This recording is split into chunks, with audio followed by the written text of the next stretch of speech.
Salut à tous, alors c'est Wissam, je reviens pour vous présenter un nouveau livre cette semaine, c'est le livre d'Idriss Aberkane, Libérez votre cerveau. Alors qui est Idriss Aberkane? C'est un personnage qui a 29 ans, a un CV comme on n'en fait plus, un CV comme on n'en a jamais fait en fait, puisqu'il a déjà 3 doctorats à seulement 29 ans, qu'il est rattaché à Stanford, qu'il est polytechnicien normalien et des trucs qu'en fait on ne dirait pas normalement pour un être humain. Peut-être pour 3 êtres humains, 4 êtres humains qui ont des têtes bien faites, donc c'est quand même un personnage assez à part entière. Alors comme tous les génies, il a été défroqué de son temps, il a été rejeté, il a été menacé, c'est un peu son cas puisque depuis un certain temps, depuis qu'il a sorti son bouquin, il subit l'acharnement d'une partie du monde universitaire. Bon, fallait s'y attendre, le mec fait un bouquin pour dézinguer l'université, pour parler des professeurs qui sont incompétents, des écoles doctorales qui sont sclérosées et d'une école qui tue et castre les enfants et leur créativité dès le plus jeune âge. Mon coco, tu te lances dans un truc comme ça, tu vas te faire caillasser, c'est normal. Hein, donc ça n'enlève rien aux références d'Idriss Aberkane puisqu'il a publié ses diplômes sur son site internet et que tout ceci est vérifiable. Donc son bouquin, je l'ai lu pour vous. C'est un traité qui est à la croisée d'une fiche pour doctorant et de La France a un incroyable talent. Donc tout le monde peut le lire et personne.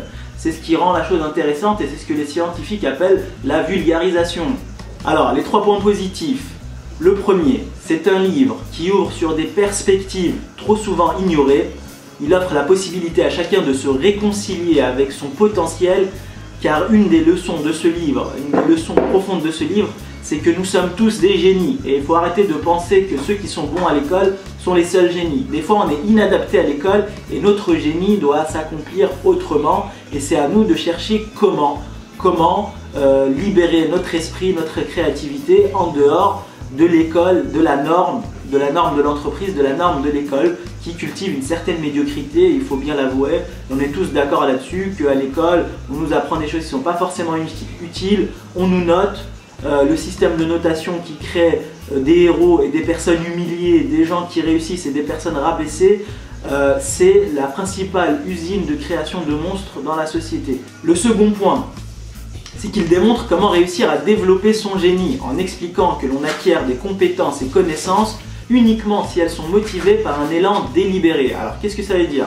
C'est que si on essaie d'apprendre quelque chose dans la vie par la contrainte, sans qu'il y ait un élan d'apprentissage délibéré, le cerveau ne va pas s'allumer, il va rester en off et c'est le cas aujourd'hui de tous les enfants qui sont en échec scolaire, des personnes qui n'arrivent pas à avancer, c'est parce qu'elles n'ont pas cet élan délibéré et ça c'est dû principalement à la pédagogie des professeurs qui ne transmettent pas cette envie d'apprendre chez les enfants. Parce qu'un enfant qui a envie d'apprendre mais qui apprend mal ou qui apprend trop parce qu'il est gavé va se désintéresser du savoir.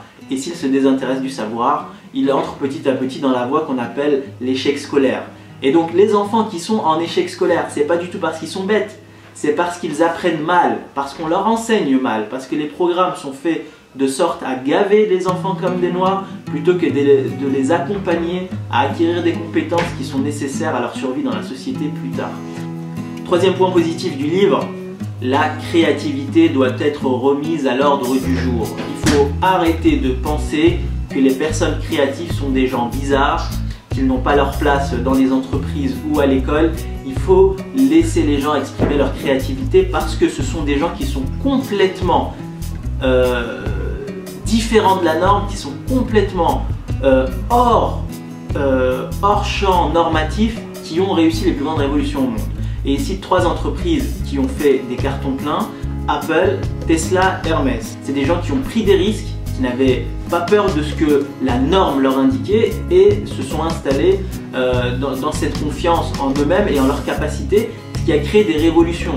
Donc il y a maintenant 3 points négatifs parce qu'on ne peut pas toujours être d'accord avec les auteurs, sinon ça ne sert à rien de faire des vidéos d'analyse. Je vais donc vous passer les 3 points négatifs. Les 3 points négatifs. Alors le premier, c'est la complexité du livre. Certains passages sont quasiment incompréhensibles pour le commun des mortels, et ça c'est un petit peu dommage parce qu'on peut perdre le fil de la lecture et on peut un peu se lasser de la lecture parce que des schémas histologiques de coupe de cerveau dans laquelle on essaie d'analyser du point de vue des neurosciences certaines zones du cerveau, c'est pas forcément accessible à tous, donc on va avoir tendance à passer ces chapitres, c'est dommage. Moi, je les ai lus parce que je fais le travail pour vous apporter une analyse, mais je pense qu'on peut s'en passer. Les coupes de cerveau pariéto-frontales, c'est un peu trop pour nous, je pense. Le point 2, j'ai noté des répétitions dans le bouquin. Alors je ne sais pas ce qui s'est passé, Idriss Aberkane, mais à plusieurs reprises dans le livre, on retrouve le même paragraphe ou le même segment de paragraphe. Alors c'est une question, pourquoi pourquoi avoir répété un certain nombre de paragraphes plusieurs fois dans le livre? Est-ce que c'est un couac? Est-ce que c'était important de le faire? La répétition peut profiter au lecteur. Point 3, l'auteur cite beaucoup de cas à part, des génies, des gens qui sont capables de calculer la racine d'un chiffre complexe, sa 20e racine en moins de 2 secondes. C'est très intéressant, c'est très divertissant d'avoir un petit livre des Guinness de la mémoire. Donc ce qui manque dans ces livres, c'est un petit guide pour le commun des mortels, les gens comme nous qui voudraient en fait améliorer les performances de leur cerveau. On a tous envie d'aller plus vite, d'écrire plus vite, de rassembler nos idées plus vite, de trouver des nouvelles idées plus rapidement. Et ce qui manque à ce livre, c'est quand même un petit guide qui pourrait nous aider à faire ça. En tout cas, le bouquin, il est super. Je tiens à saluer encore une fois la maison d'édition Robert Laffont qui a fait un travail avec l'auteur qui est très intéressant et qui profite au public. C'est la fin de l'année, profitez-en. Si vous avez des cadeaux à offrir, offrez, libérez votre cerveau par Idriss Aberkane. Moi, je vous dis à la semaine prochaine pour une nouvelle vidéo sur un nouveau bouquin et je vous en parle la semaine prochaine.